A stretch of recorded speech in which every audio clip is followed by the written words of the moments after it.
अध्यक्ष महोदय, मेरा मानना है अगर हम पर्यटन, चूंकि झारखंड राज्य, क्या हल्ला क्या कर रहे हैं? चलिए बोलिए बोलिए, समय आपका समाप्त हो जाएगा। समय क्या खराब कर रहे हैं? मान्य सदस्य अध्यक्ष महोदय, गलत हो रहा है। आप बोलिए ना। लोग यहाँ सारी पढ़ के निकल जाते हैं। अच्छा ठीक है, 1 से 1.5 मिनट का समय मिलता है, मेरा समय क्या खराब करते हैं? मान्य सदस्य, आपको आपत्ति बाद में बोलिए, हम अगला वर्ष नहीं बोलेंगे। मान्य सदस्य, गाना नहीं, गलत है, गाना नहीं, नहीं इनको आपत्ति है, अगला वर्ष बोलेंगे। समय गाना नहीं अध्यक्ष महोदय, हम नहीं बोलेंगे। अरे भाई, हम नया आए सदन में, संसदीय मंत्री खड़े हैं, वो बोले खड़े होके, नहीं अब बोलिए जब आपका भाषण। अच्छा बैठिए जयराम जी, बैठिए इरफान साहब, इरफान साहब बैठिए। माननीय सदस्य इरफान जी, संसदीय कार्य मंत्री। माननीय अध्यक्ष महोदय, नए सदस्य हैं, जी सदन का आचरण सीखने की आवश्यकता है। माननीय सदस्य को यह बताया जाए कि वो आसन को संबोधित करके बोल सकते हैं, किसी सदस्य को संबोधित करके नहीं बोल सकते हैं। और यही परिपाटी सदन की रही है। उनकी आपत्ति है, उनकी आपत्ति वो आसन को संबोधित करेंगे, सदस्य को संबोधित करना सदन के शिष्टाचार के विरुद्ध है। इधर हमारे तरफ हम भी वही, अध्यक्ष महोदय, हम भी वही कह रहे हैं कि यदि हमारी बातें त्रुटि है तो आपको आधा घंटा मंत्री के पक्ष लगा जाता है। आप हमको सुझाव दीजिएगा, हम अगला वर्ष नहीं बोलेंगे। मान्य सदस्य, आसन की और मुखातिब होगी। ठीक है, आसन की कैसे नहीं बोलते हैं? आसन की, कैसे नाम एक दूसरे का नाम लेके बोलते हैं? आसन की, इधर वाले इधर का नाम लेते हैं, इधर वाले इधर का नाम लेते हैं। लेकिन नया देख के, अकेला देख के डिस्टर्ब मत कीजिए। चलिए बोलिए। नहीं आप बोले, मेरा समय अभी करने हुआ, हम कुछ बोले नहीं है। आप इनको दिक्कत है, आपका समय नहीं संसदीय मंत्री हो, खड़ा होकर बोले कि जयराम बाबू आप ऐसा इस तरह की प्रस्तुत नहीं कर सकते, हम अगला वर्ष नहीं करेंगे। ठीक चलिए, सीखेंगे कैसे हम लोग? ठीक है, ये तो 2 मंत्री हल्ला करने लगते हैं, आधा घंटा हल्ला कीजिए, क्या करना है? बोले नहीं है, कम समय में रखिए, समय आपके पास, समय ये लोग खराब कर रहे हैं मेरा। ठीक, चलिए। हम पहली बार चुन के आए हैं कि हमको मालूम है कि गुनगुनाना नहीं चाहिए।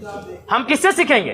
हम तो देख रहे हैं सीपी सिंह जी शायरी पढ़ रहे हैं, सब मंत्री शायरी पढ़ रहे हैं, हिंदी वाला हिंदी में, उर्दू वाला उर्दू में शायरी पढ़ रहे हैं। तो हम जब शायरी माइंड है तो गाना भी गा सकते हैं। हम नया मेंबर हैं, सीधी बात है। तो वही हमने कहा कि अध्यक्ष महोदय, अगर बोल गुनगुनाना नहीं चाहिए तो संसदीय मंत्री खड़ा होकर जब उनका बारी आएगा बोल देते कि जयराम बाबू बोल गुनगुनाना नहीं है, हम अगला बार जब मेरा भाषण होगा हम बोल नहीं गुनगुनाएंगे।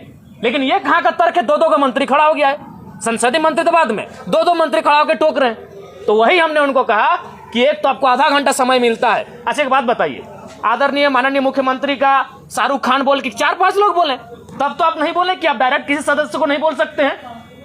भैया भाभी जब आधा घंटा, कल्पना भाभी, हेमंत सोरेन जब मंत्री लोग बोलने लगता है तब तो कोई नहीं बोलता है कि आप किसी व्यक्तिगत पे बात क्यों कर रहे हैं? हमने बस यही कहा था कि पर्यटन मंत्री हमारे पड़ोसी हैं, पराशर की ओर से वो भी आते हैं, उनके लिए गीत सुनाएंगे।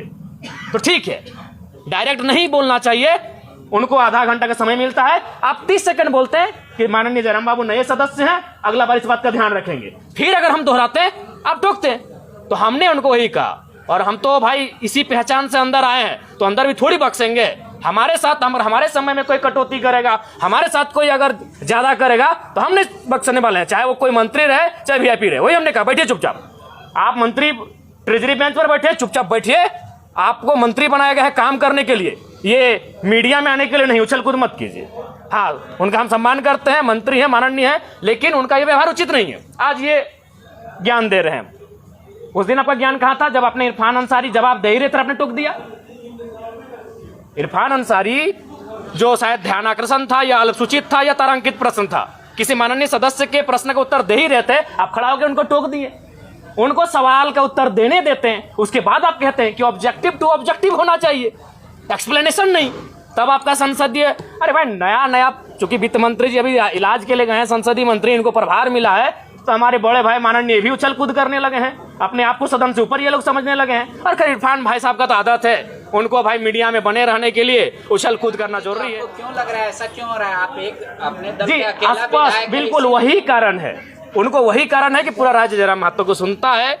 इस व्यक्ति को, इस लड़के को यहाँ से नियंत्रण में रखा जाए, मुद्दों की बात करता है, जिन मुद्दों को कहने से लोग डरते थे। आज 25 साल हो गया, जादूगोड़ा का मुद्दा सदन में आया था। मैं आपसे पूछता हूँ, आज लोग बर्बाद हो गए, जादूगोड़ा में बर्बाद होने की कगार में है, आज तक सदन तक नहीं पहुंचा, क्योंकि वो मुद्दे सदन तक आ नहीं पाते थे। और ये लड़का बिना डर का, बिना भय का उन मुद्दों को सदन तक लेके आता है।